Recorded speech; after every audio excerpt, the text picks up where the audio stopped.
هنعمل النهارده بسكوت العيد بالبرتقال. هنعمل مقدار كيلو واحد بس بمقادير مظبوطه جدا جدا. هتطلع معانا البسكوته هشه وخفيفه لونها ذهبي وطعم البرتقال باين فيها بطريقه مش طبيعيه. هقول لكم كمان على طريقه بسيطه ازاي تطلع معاكم البسكوت كله شكله حلو مقاس واحد زي بتاع المحلات بالظبط. عايرت كيلو من الدقيق، ده دقيق ابيض عادي خالص متعدد الاستخدامات، معلهوش اي اضافات. كيلو الدقيق بيعمل 8 اكواب معياريه، الكوبايه 125 جرام. حطيت عليهم رشة من الملح، وهنحط على كيلو دقيق معلقة كبيرة ممسوحة من البيكنج باودر ومعلقتين كبار من النشا. مش بستغنى عن النشا خالص في كل النواعم او كل حاجة العيد من السنة اللي فاتت لو انتوا متابعيني. النشا ضرورية جدا، هي اللي بتحافظ على نقشة او رسمة اي حاجة سواء كحك او بسكوت او بتيفور، وبتطلع الحاجة دايبة وبتدي نتيجة هايلة جدا. لكيلو دقيق هنحتاج نص كيلو من السمن. السمنة أنا معيراها من العلبة عادي، مش ساقعة ولا متسيحة ولا محطوطة في التلاجة، هي بدرجة حرارة الغرفة، وسمنة عادية جدا مرملة بالشكل اللي انتوا شايفينه ده. هنحتاج كمان 5 بيضات، وهنحط عليهم معلقة صغيرة من الفانيليا، كوبايتين من السكر البودرة. وعشان ندي طعم برتقان حلو للبسكوت بتاعنا، ده النوع اللي انا استخدمته، دي ريحة برتقان او نعناع او ليمون او جوز هند. انا هاخد البرتقان بس.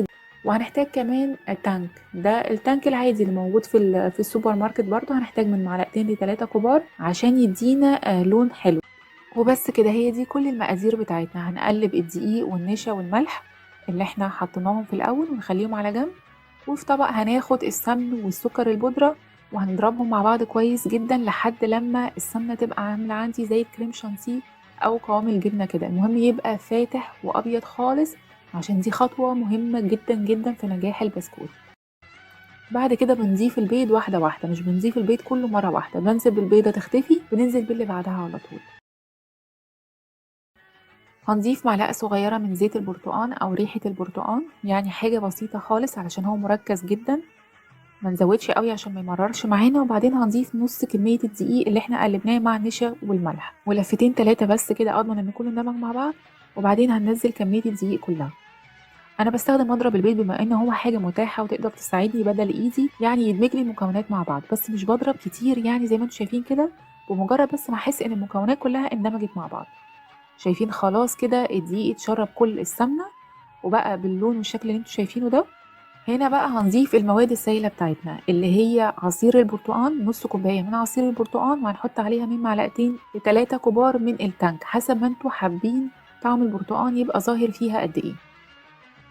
خطوة ان انا بحط السوائل اخر حاجة، دي خطوة مهمة جدا، وهي دي بتكون السبب ان البسكوت يطلع ناعم معاكم. لو حطينا المواد السائلة الاول اللي هي العصير او اللبن، ده اللي بيخلي البسكوتة تطلع معاكم مكبوسة وبتبقى معضمة. التقليب والتشكيل والكلام ده بيكون الجلوتين نشط، ده بيخلي الدقيق يعمل عرق او العجينه تعمل معاكم عرق.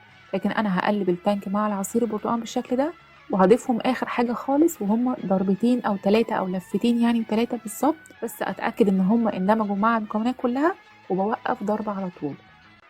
جبت الكيس الحلواني، وفي التب بتاع اللي هو البسكوت اللي هو الوسط ده، انا استخدمت كيس حلواني عادي، وعايزه اقول لكم ان هو تعبني جدا جدا، وكان بينزل من الكيس بمنتهى الصعوبه، مع ان العجينه خفيفه بطريقه مش طبيعيه، خفيفه جدا، لكن كان مرهق جدا والكيس فتح مني وعذبني، كان يعني حاجه صعبه بصراحه. فرجعت كده استخدم الكيس السيليكون الجميل القديم بتاعي، بستخدمه بقالي 3 سنين دلوقتي، وريته لكم كتير قوي في الفيديوهات اللي فاتت. وبالمناسبه ده التاب برضو انا حاولت ان انا اقربه لكم اكتر.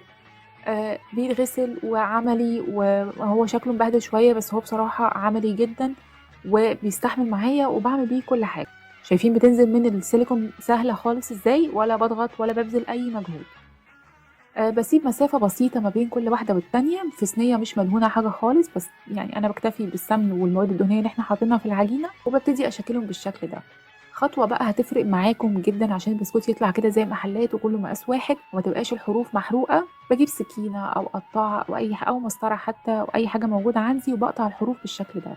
بيطلع البسكوتة كلها واخدة لون ذهبي حلو، ما تبقاش الحروف كده محروقة وأبيض من النص، بيبقى كل المقاس البسكوتة مقاسها واحد من الحرف لحد الآخر، كأنك شارياه من بره بالظبط. شغلت الفرن على درجة حرارة هادية خالص، يعني 200 أو 180. الصينية على الرف الأخير اللي فوق خالص، علشان خاطر البسكوت يطلع كله مستوي حلو واخد كله لون موحد. ربع ساعة ياخد 20 دقيقة، لحد ما يوصل للون الذهبي الجميل ده.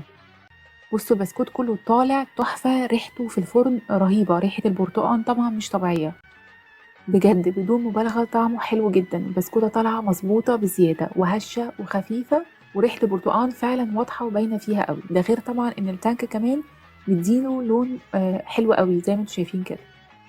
ويا رب يكون عيد سعيد عليكم وعلينا ان شاء الله، وكل سنة وانتم طيبين.